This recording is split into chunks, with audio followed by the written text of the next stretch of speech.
सही इंसान का मिलना और आपके जीवन में होना बड़े भाग्य की बात होती है।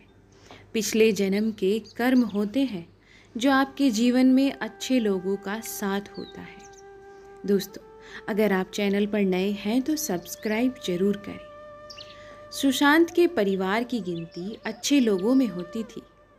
बहुत ही मिलनसार और सभी के साथ सुख दुख में बराबर शामिल होना उन्हें बखूबी आता था। सुशांत की अच्छी नौकरी थी और शादी की उम्र भी तो माँ बाप को एक अच्छे संस्कार देने वाली लड़की चाहिए थी। भगवान की कृपा से सब कुछ अच्छा था, बस बेटे का घर बस जाए, यही अभिलाषा अब उनके मन में थी। सुशांत विदेश में नौकरी करता था।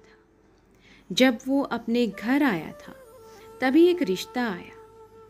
परिवार बातचीत में ठीक ठाक लगा तो ये हुआ कि क्यों ना लड़की को देख लिया जाए।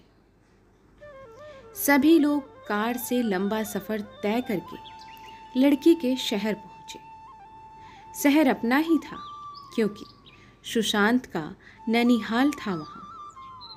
लड़की सभी को पसंद आ गई, लेकिन सुशांत की मम्मी इतनी जल्दी हाँ नहीं करना चाहती थी क्योंकि थोड़ा वक्त देना चाहिए।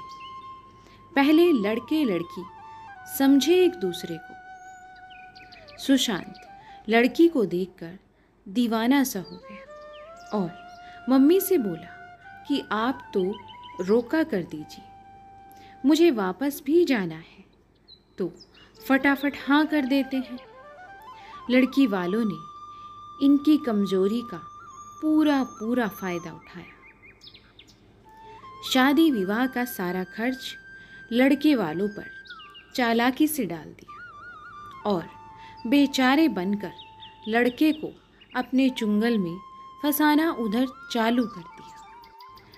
सुशांत के मम्मी पापा को ये सब कुछ अच्छा नहीं लग रहा था, पर सुशांत पूरी तरह से लड़की के बस में हो चुका था। खूब धूमधाम से दोनों की शादी हुई।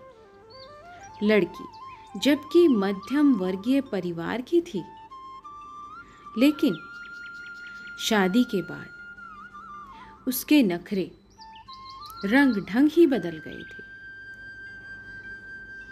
देर से उठना, बिस्तर पर ही बैठे बैठे खाना खाना और कुछ बोले तो बदतमीजी से जवाब देना, बदतमीजी के साथ बातें करना। सभी लोग परेशान होने लगे थे। अब घर का माहौल भी मनोकूल हो नहीं रहा था। ये सारी बातें माँ बाप को अब तकलीफ देने लगी थी। एक दिन बेटे बहू में बहुत बड़ा झगड़ा हुआ और ये बात सुशांत के पापा के दिल में घर कर गई और उसी रात उनको दिल का दौरा पड़ा और उनको नहीं बचाया जा सका।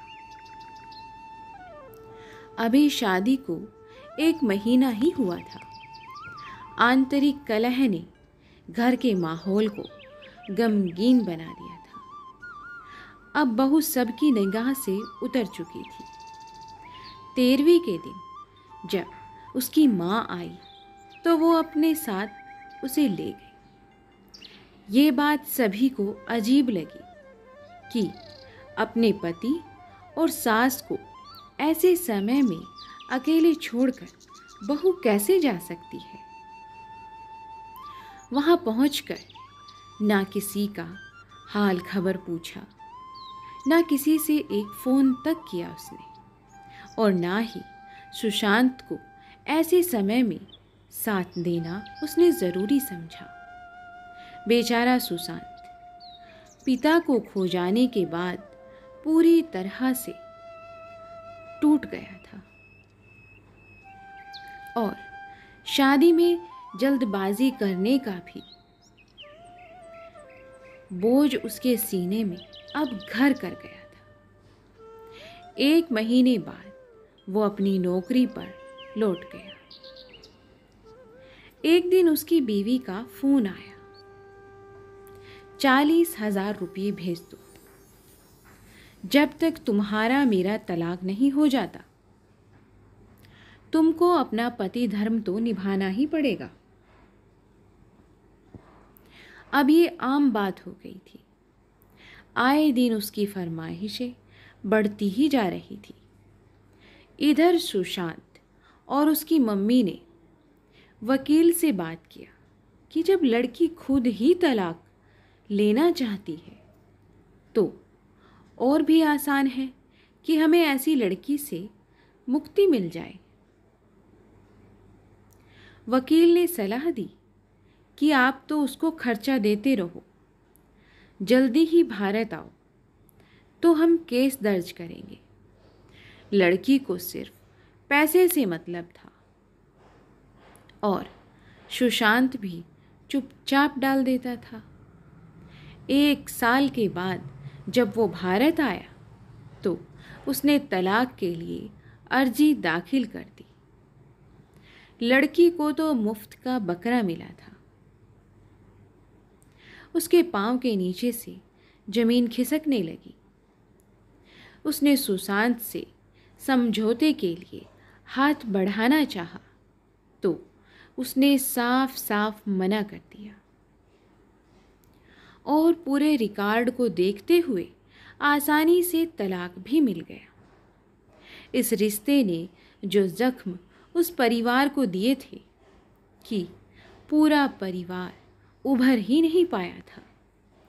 सचमुच किसकी गलती कहाँ तक और कितनी थी, पर कभी कभी तकदीर का लिखा भी इंसान को भुगतना पड़ता है।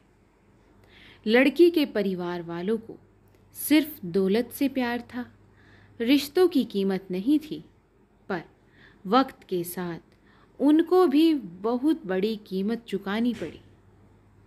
अंत कैसा भी हो किसी के लिए, पर सुशांत के दिल का जख्म आसानी से नहीं भर पाया था। दोस्तों, किसी के भी जीवन के साथ ऐसा खिलवाड़ ना करें, चाहे वो लड़की हो या वो लड़का हो। और अगर आपको ये कहानी पसंद आई तो प्लीज़ कमेंट्स करें, लाइक, शेयर और चैनल को सब्सक्राइब ज़रूर करें। मिलते हैं आपको ऐसी ही नई फैमिली कहानियों के साथ। तब तक के लिए आप अपना और अपने परिवार का भरपूर ध्यान रखें।